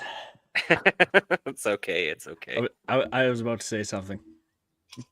You also have the Light Fighter course. Would you touch on that for a little bit? Oh, yeah. So a Light Fighter is something we just opened up last year. We did kind of our pilot course with it. We ran it in October in the Okanagan Mountains. So understandably, it was not super popular. But what it is and the concept of it is it's an introduction and it's a course work through for fieldcraft, right? So as the name might imply, light fighter, right? It's kind of light infantry-esque, right? We're not teaching you how to be light infantry. We're not teaching you, again, we don't really get much into tactics and that sort of stuff. If you want to do that, join the military. There's an avenue to go into that, and they're going to teach you much better, and that's your avenue to go do that. But the skill sets that you learn in that, beyond just, the fighting skills, you get a lot of fieldcraft, you get a lot of bushcraft. You learn how to operate out of a ruck, right? And that's what we bring into the Light Fighter course is, usage of the equipment, selection of the equipment, simple things like how do you set up a hooch, a half shelter with a tarp, right? How do you pack your ruck? How do you organize it? How do you keep it accessible? We approach it from a bit of a tactical perspective as well as like a very practical, you're just out in the bush doing backwoods hunting, whatever. Yeah. Right. So there's elements of, hey, like having your bag organized. Yeah, you could turn a flashlight on, but what if you just don't have to? What if you can have it set up and packed in such a way that you don't need to turn a light on? Right. That's kind of the conversations that we have with it. We'll get into things like managing your food supply. What types of meals are out there? Like our really intro one, like what types of backpacking meals are out there? What should you look for? What's good? Yeah. How do you manage it? How do you cook it? How do you prep it? Water supply. How do you manage your water? How do you, look for water? How do you plan it? What sort of kit and equipment is out there for that? How do you use that kit and equipment? Again, right? This is potentially folks that are interested in it, but have never done and gone it. Maybe they've done a little bit of camping. They have some stuff. Yeah. But you throw all of that in a 50-liter ruck and you're restricted with what you can carry physically on your back, it changes things a lot. Yeah. Right. You learn some things. Yeah. And so we go through that, and then we add some other things that are, really useful and applicable. Again, we try and keep it such that it's not just the tactical aspect of things. Like, Yeah. all of our naming conventions really lean into the tactical. Mhm. But we try and make it as approachable and accessible across the board for everybody. And so things like, hey, you like to go elk hunting, right? Let's make this applicable for you, Yep. right? So let's learn how to build an OP, because building an OP that you can sit in, an observation post that you can sit in, you can watch, you can glass, you can shoot from, whatever you need to do, that's applicable to a lot of different applications, right?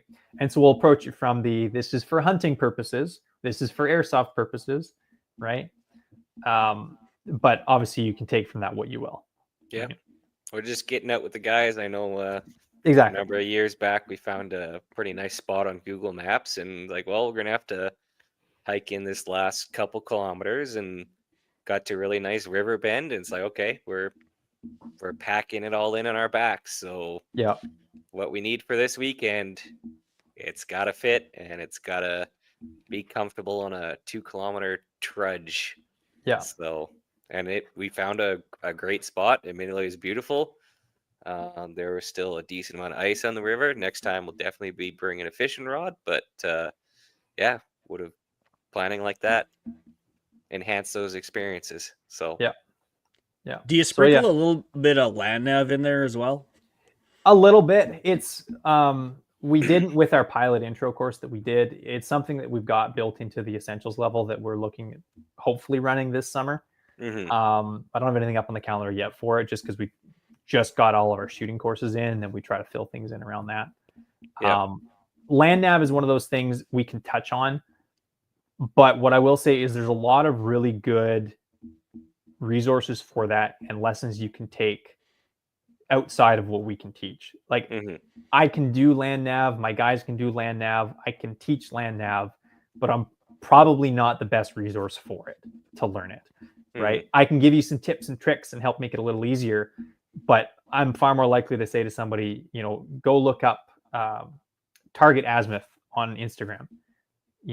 They host some awesome stuff online, like Zoom classes, whatever. They'll teach you land nav.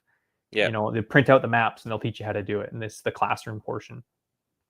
All sorts of other places where you can go and do it. So if that's what folks are interested in doing, I would suggest go do that as a standalone and then bring that to the table into one of these courses, or come to one of the courses, realize you have no idea what the fuck you're doing. Yeah. Then go out and find something. Yeah, and check it out. There might be a orienteering club near you. Orienteering club, all sorts of chances stuff. are would welcome you with open arms. So yeah. I asked that completely selfishly for myself, because that's that's Yes. But like we try to cover up on topics like that, right? So it's like, okay, well, what do you need in terms of like, bush land nav? Like, what do you actually need to do it? Like, this is you need this and this and this, but like, what can you get away with, right? And what's the practical reality? So we'll go over like, hey, here's your map, here's your compass tool, here's your roamer, like here's how they all kind of work together and how it works. Yes, this is how to land nav, but then this is how to navigate and put together a route. Right? Here's how to make a route card, so you can get from A to B to B to B, right? Yeah. And then at the end of all of it, here's a Garmin 601, just use this, right? Like, yes. Realistically speaking, right? Splurge for the 701, get the applied ballistics. Yeah. If you have any inclination to do long range shooting whatsoever, get the 701. When I bought mine, it's not what I did at all. I wish I had, but we can't go back in time. Yes. So. Well, they got the 901 now. What is the upgrade for the 901? What do they add? I think the screen's a little bit bigger. I haven't gotten one. I looked at getting one, but I'm like, this works. I'm just gonna keep running it. There is so many cool tools out there. Like, I'm not a long range guy. Like, I have other guys on the team to teach that and run that. Like our upcoming, we've got a precision shooting course scheduled for June.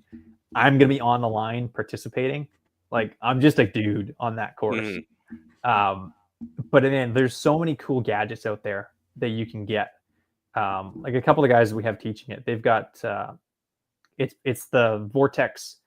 Was it the Raptor or the Wilcox Raptor is like the legit one, and then Vortex did their like civilian knockoff of it. It's basically a big the Impact 4000. the Impact 4000. Yeah. Thank you. Yeah. I think the Wilcox Raptor is like the U.S. military one. Yeah. Right? It's like 25 grand for one It's of them. crazy. It's crazy, right? But it's so cool what you can do with it. It's basically a rangefinder that sits permanently on the gun, but it's a rangefinder and a ballistic solver. So like you program it with all the stuff, and then you just click a button, it ranges, but it will store the ballistic calculation and like the U to the target, triangulate the grid of the target, and then you can just store that. Yeah, you can store that, run to another location, pull it up on your little ballistic like your device, and be like, "Oh, hey, I'm here now." And without even visually acquiring the target again, tell it I want the new solution from my new position to that old target. It'll recalculate from your GPS, and then it'll tell you the solution. You dial it in, and then pop up and shoot. It's wild. I was watching a lot of like the Mammoth Sniper Challenge. I think every single person at minimum had one of those on their team. Yeah. Yeah. I've seen like, you see like the military shooting competitions where it's like the shooter and the spotter both have them, and they're like both, it's just, yeah. Running around like a bunch of cyborgs. Still. And actually great. All great till your battery dies. Just to go backwards for a second, a quick pro tip when it comes to just practicing land nav is like I know Alberta publishes it's called natural resources maps, and basically they are topographical maps with roadways, lakeways, waterways, elevation, and they're pretty well scaled, and they are free, so you can print them out, especially if you've got like the office printer that does 11 by 17. It's great to print out. I've done that before on some trips with the guys. It's free. They're pretty accurate, and if they get messy, you can just toss them or burn them. Use them as fire starter when you're done, and so check them out. I think all provinces probably have something pretty equivalent. So there's also what is it? Oh, Backroad Map Book. There's Backroad Map Book. I used to have it bookmarked, but if you search MGRS map just on Google, and there's a website out there that you can find, and it will give you. So MGRS is Military Grid Reference System. Yep. And so it's slightly different than some of the civilian applications. If you're interested in this stuff, go figure out what it is that you're using, and make sure you're using the same stuff. Because otherwise you'll be completely lost because it's slightly different. But you can just literally get like a Google Maps map with the grid overlay, and then you can get whatever like underlying base map you want. So you can have like topo, satellite, whatever, and then you can just zoom in, get exactly this position you want. It's just on the internet, and then take a screenshot of that, print that, and you can just customize the local area MGRS map for whatever you need. So it's pretty cool. Yeah. So is there any future projects coming up with Offspec, new things you're offering that people don't know about yet, or what's 2025 looking like? So 2025, the big thing, obviously kind of what I mentioned already, is we've just added some of those new courses. We're doing the shotgun, we're doing the long range, and we're doing the team stuff as well as the big one. That's currently our main focus. I would say we're in survival mode, but I think we've kind of been in survival mode for the past little while. This year, our primary focus and the main goal is just to keep things going. Yeah. Right. We want to make sure there's opportunities available. Yeah. There's training that we can run. One of my big personal projects for the future is not necessarily within what we are doing business-wise, but I think it's a little bit more community-wise. And that's trying to see a shift with our local ranges. That is honestly our biggest barrier currently to running courses. So I live in the greater Vancouver area in BC. And from, if you know the geographical location at all, from, kind of Squamish, Whistler area, all the way out to Hope, the entire lower mainland, there is one range that will host us for our courses. The entire area. Mm-hmm. And the only way that That's a range lot of hosts people us, too. the only reason that they host us is it's the Abbotsford range, and it's through ATS. And so on their club weekend once a month that I talked about, they're able to rent that range that they utilize for an extra day, and then they can bring in outside instructors and run courses. Well, we don't want to consume every single club day that they have. So realistically, in the lower mainland, the greater Vancouver area, the entire area, we can run 5 courses a year at the most. And there are dozens and dozens of ranges. And the reasoning and the excuses and the why behind it is a whole variety of things. Yep. Bylaws don't allow rentals to for-profit organizations. The range board doesn't want to let their members shoot dynamically. The range board doesn't like the public perception of a tactical course, so they only want to rent to law enforcement. The range board doesn't want to rent to any new companies. They only want to allow the one company that has been renting previously to continue to rent. Or they want to try and restrict the weekend rentals to keep it open, so they apply $1,000 a day rental. Stuff like that. Yeah. Right? That is our number one hurdle to running more training. It's the firearms community itself. Yeah, it's an unfortunate reality. So yeah, that's probably one of the biggest things that I'm going to keep working through, and one of the challenges that we have. Because if we can overcome that, if we can get range boards to realize that their membership is hungry to learn, hungry for opportunities, and by shutting this down, they're only hurting their own members. Then we can get somewhere and do something. But until then, the firearms community number one biggest enemy is always going to be itself. Yeah, far more than the liberal government ever will be, as funny as that may sound. Yes. If we got out of our own way, we could do far more than what we can currently do. Yes. I mean, I think that attitude's changing, but it's going to take time.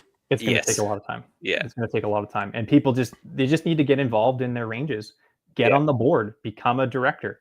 If you want to see these sorts of opportunities in your area, go start to be that voice at the board meeting, because otherwise you've got a room full of 12 people saying, we don't want that.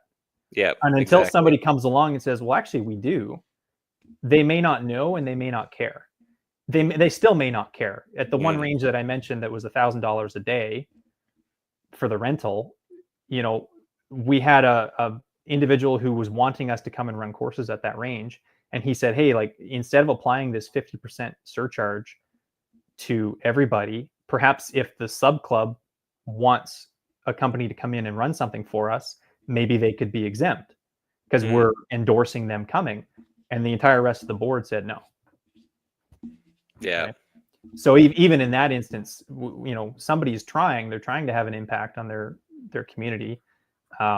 But until the overall mentality starts to get some favorability, we're still going to have that opposition. Yeah, for sure. Are you looking to expand in other provinces, possibly? Potentially, yeah. I mean, we run a lot of courses outside of the Lower Mainland in BC. We've had some discussions about doing some stuff potentially out in Alberta. The problem, and not necessarily the problem, the challenge with doing that, like any business, is market, audience, and then with everything being, physically tied to what we have, it's the logistics and the cost, right? For us to get a team of 4 instructors out to Alberta, or anywhere else for that matter, right? It has a substantial cost. Yeah. And the firearms community is getting better, but there's still a general lack of perceived value in getting training and seeking training. And so, we try to keep our courses as affordable as we can to get people in the door. so that they can look at it and recognize, yeah, you know what, hey, I'm willing to spend $300 on training. Whereas the same person might say, well, $400, it's a little bit much, right? Mm-hmm. When we start to have to travel outside of our local area, that cost is obviously just going to increase. Yeah, we for sure. run classes that sometimes we just barely break even. Whatever, right? It is what it is. My guys' time is covered. All of our instructors get paid for that time that they're there. If the company doesn't make any money, that's fine. I really don't care, right? Yeah. That's not what we're here for. You get the service out to the people. Yeah, exactly, right? But it still has to work, and we can't. The money has to come from somewhere, right? For sure. And that can be a challenge as well. Awesome. Well, that was awesome, Dan. Thank you very much. Hey, you're very welcome. Really appreciate it, guys. Go ahead and tell people where you can be found, where Offspecwar can be found, and yeah. So we got a website. It's offspecwar.ca. We've got all of our medical supplies, our IFACs, all that is posted online, available for purchase. We ship throughout Canada, no matter where you are. All of our training courses that are currently scheduled are up on the website as well. We're also on Instagram as our primary channel media. So Instagram is also Offspecwar if you're looking for us there. Our locale is pretty much kind of Okanagan and Lower Mainland currently for what we're operating in terms of physical locality. But you get a group of guys together, and for the right price, we will go anywhere. So nice. Or a great place for a road trip too. Beautiful, always willing, always interested. Beautiful part of the country. So awesome. Well, for those listeners hanging with us, give us a thumbs up. That'd be much appreciated. And we're gonna do a little closing comments here. And thanks for hanging out with us on this here lovely Friday night. A massive thank you to all of our sponsors. Without you, we wouldn't have a show in the first place. We're talking about Shane and Steve with EM Precision Rifles, Miles, Carey, and Cappy with Call Sign 66, Duncan and Rob at Bolt Action Coffee, Phil Odell at Odell Engineering, Doug and Niza with March Scopes Canada, Vanya and Carly with Apex Optics, Oscar with Ribstone Gunsmithing, and J.R. Cox with Sterling Arms International. Thank you all an immeasurable amount. And just a quick word, folks. The YouTube grind pays less than a solar project in a blizzard. So if you want to come and help support the show directly, head over to storydknives.com, or we also have cdnprecision.com, and pick up one of our Gardner knives. We think this is one of the best survival EDC knives at a fairly reasonable cost. We're proud of it, and we think you're going to be confident it'll be on your side for a lifetime. So that is storydknives.com.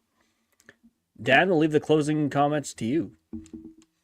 If you guys have any questions of anything we've talked about, anything that's, firearms, training, medical related, medical equipment, don't hesitate, reach out, shoot me an email or a message. Always happy to chat. As you can tell, we're not in this to get rich. If we are, we're in the wrong industry. We're here to have fun. We're here to help people. We're passionate about this. And, if there's anything we can do to help you guys in your own personal journeys, we'd love to be a part of it. All right. That sounds good. Great way to end it. I'll hit the outro. But some of these bullets, as you saw, have an incendiary device on the tip of it, which is a heat-seeking device.